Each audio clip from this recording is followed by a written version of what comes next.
നമസ്കാരം. നമസ്കാരം. അപ്പോൾ നമ്മൾ ബിഗ് ബോസ് കഴിഞ്ഞിരിക്കുകയാണ്. താങ്കളുടെ ഏറ്റവും അടുത്ത സുഹൃത്തുക്കളായ രണ്ടുപേര് ഫൈനൽ ഫൈവിലുണ്ടായിരുന്നു. എന്ത് തോന്നുന്നു? ഒരുപാട് സന്തോഷം തോന്നുന്നു. ഹാപ്പിയാണ്. എല്ലാവരും ഗെയിം അങ്ങനെയൊക്കെ എങ്ങനെ വിലയിരുത്തുന്നു എല്ലാവരെയും? ഗെയിം എല്ലാവരും നന്നായി കളിച്ചു. ഏറ്റവും നന്നായി കളിച്ച ആളുകൾ ടോപ്പ് 5-ലെത്തി. അതിൽ നിന്ന് ഏറ്റവും നന്നായിട്ട് കളിച്ച ആൾ വിന്നറായി. പ്രഡിക്ഷൻ ഒക്കെ ഇതൊക്കെ തന്നെയായിരുന്നു, ഈ ആൾക്കാരൊക്കെ തന്നെ എത്തുമായിരുന്നു? ഞാൻ ടോപ്പ് 3 ഞാൻ എപ്പോഴും പറയാറുണ്ടായിരുന്നു. ചിന്തപ്പനും ഋഷി, അഭിഷേക്, എന്തായാലും ടോപ്പ് 5-ൽ ഒരു 3 പേരുണ്ടായിരുന്നു.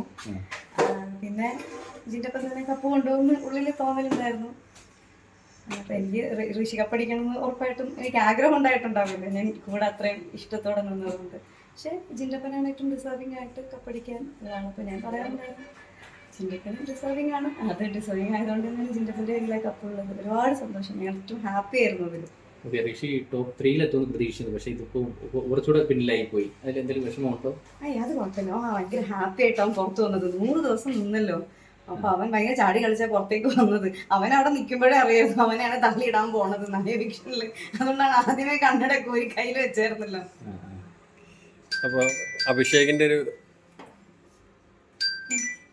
അതായത് ടിക്കറ്റ് ഫിനാലയിൽ കൂടെ എത്തിയതാണല്ലോ അഭിഷേക്. അത് അൻസിബ അവിടുന്ന് പോയതിനു ശേഷം ഒരു ഋഷിയുടെ ഏറ്റവും നല്ല സുഹൃത്തായിട്ട് നിന്നാണ് അഭിഷേകാണ്. അപ്പൊ അതിനെ എങ്ങനെ നോക്കി കാണും ശരിക്കും? അവര് അവിടത്തെ ഏറ്റവും നല്ലൊരു ഫ്രണ്ട്സ് ആയിരുന്നു രണ്ടുപേരും. കാരണം അഭിഷേക് എന്നറിയാം, നല്ലതായിട്ട് ഗെയിം വരുന്ന സമയത്ത് ആ ഒരു കോമ്പറ്റീറ്റീവ് സ്പിരിറ്റ് ഉള്ള ആളാണ്.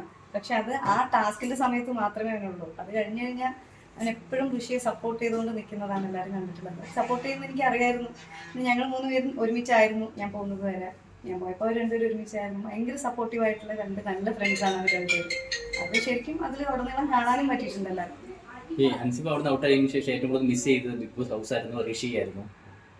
എനിക്ക് മിസ് ചെയ്ത ഋഷി മാത്രമാണ്. ഈ അവിടെ കുറച്ച് ചെറിയൊരു വിവാദങ്ങൾ റീസെന്റ് ഇപ്പോൾ അൻസിബ തന്നെ പറഞ്ഞിരുന്നു. അപ്പൊ അതിനെക്കുറിച്ച് അതെന്താണ് ശരിക്കും ആക്ച്വലി നടന്നത്? വിവാദമൊന്നുമല്ല, അത് ശരിക്കും ഞാൻ ഡയറക്റ്റ് പറഞ്ഞ സാധനം അവരുടെ ഇതിലില്ലായിരുന്നു, ഹാർഡ് ഡിസ്കിലില്ലായിരുന്നു. അപ്പൊ ഞാൻ ആ സംഭവം എക്സ്പ്ലെയിൻ ചെയ്ത് കൊടുക്കുന്നത് മാത്രമാണ് വന്നത്. അപ്പൊ കുറെ പേരിങ്ങനെ ഞാൻ ഡയറക്റ്റ് പറഞ്ഞില്ല എന്നുള്ള രീതിയിൽ പറഞ്ഞിട്ട് വേറെ രീതിയിൽ വളച്ചൊടിച്ച് പറഞ്ഞുകൊണ്ടിരുന്നു. അപ്പം അതെനിക്ക് ഭയങ്കരമായിട്ട് ഹേർട്ട് ചെയ്തു. അങ്ങനെ ഞാൻ ചാനലിലെ ഷോ ഡയറക്ടർ വിളിച്ച് ചോദിച്ചപ്പോഴാണ് അറിഞ്ഞത് അവിടെ ഹാർഡ് ഡിസ്കിൽ ഈ സംഭവം ഇല്ല. ഞാൻ ഡയറക്റ്റ് പറഞ്ഞ സാധനം ഇല്ലാന്ന്.